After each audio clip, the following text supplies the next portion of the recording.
नमस्कार। राधे राधे। कार्तिक मास की आपको हार्दिक शुभकामनाएं। तुलसी पूजन महात्म का मुनिवर दीजिए ज्ञान, कैसे उत्पन्न होए कर पाया पद ये महान। प्रभु बोले, हे मुनीश्वर, आपने जो अभी कार्तिक के व्रत में तुलसी की जड़ में विष्णु भगवान का पूजन कहा है, इसलिए मैं तुलसी के महात्म्य को पूछना चाहता हूँ। वह भगवान को इतनी प्यारी कैसे है? हे नारद, वह कहाँ और कैसे उत्पन्न हुई? तुम सर्वज्ञ हो, यह सब मुझे भी बतलाइए। नारद जी बोले, प्राचीन काल में एक बार इंद्र अप्सराओं और देवताओं के साथ शिव के दर्शन के लिए कैलाश गए। वहां इंद्र ने भीमकर्णा नामक एक भयंकर आंख वाला पुरुष देखा। इंद्र ने पूछा, तू कौन है और शिवजी कहाँ गए?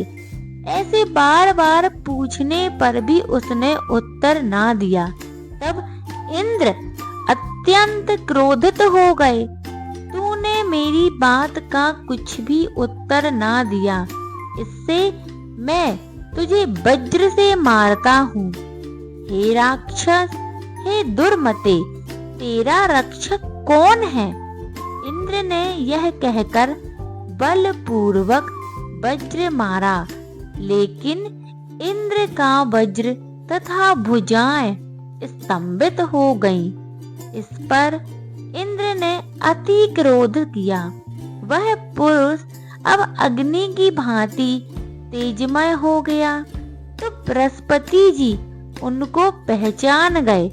वह पुरुष स्वयं शिव थे। बृहस्पति ने प्रणाम किया और इंद्र को भी उनके चरणों में झुकाया। वे अति करुणा भरे शब्दों में रुद्र की स्तुति करने लगे। हे महादेव, दीनों के हितकारी, आप अपना क्रोध शांत करें और इंद्र को क्षमा प्रदान करें। यह सुनकर शंकर जी बोले, तुम्हारे वचन सुनकर मैं अति प्रसन्न हूँ, लेकिन अपने नेत्रों से निकलती हुई क्रोधाग्नि को किस प्रकार शांत करूं? अब यह मेरे मस्तक में पुनः कैसे प्रविष्ट हो सकेगी? बृहस्पति जी बोले, हे दयालु, आप अपने नेत्रों की इस तेजाग्नि को कहीं अन्यत्र स्थापित कर दें और इंद्र का उद्धार करें। तब रुद्र भगवान बोले, तुमने इंद्र को जीवन दान दिलवाया है, अतः तुम्हारा एक नाम जीव प्रसिद्ध होगा। जब मेरी यह क्रोधाग्नि इंद्र को कष्ट नहीं देगी। नारद जी बोले, शिव जी ने ऐसे कहकर उस अग्नि को हाथ में लेकर समुद्र में फेंक दिया, तो गंगा सागर के संगम पर जाकर गिरी। वह अग्नि कहीं बाल रूप धरकर रोने लगी। उसके रुदन से पृथ्वी कांपने लगी और स्वर्गलोक से सत्यलोक तक सब बहरे हो गए। ब्रह्मा जी ने कहा, वहां जाकर देखा कि समुद्र की गोद में अग्नि बाल रूप में बैठी है। तब उन्होंने पूछा, यह अद्भुत बालक कौन है? उसके वचन सुन समुद्र ने हाथ जोड़े और प्रणाम कर बालक उनकी गोद में दे दिया और कहा, हे ब्राह्मण, गंगा सागर के संगम में मेरा यह पुत्र उत्पन्न हुआ है। हे जगत गुरु, इसके जाति कर्मादि संस्कार करिए।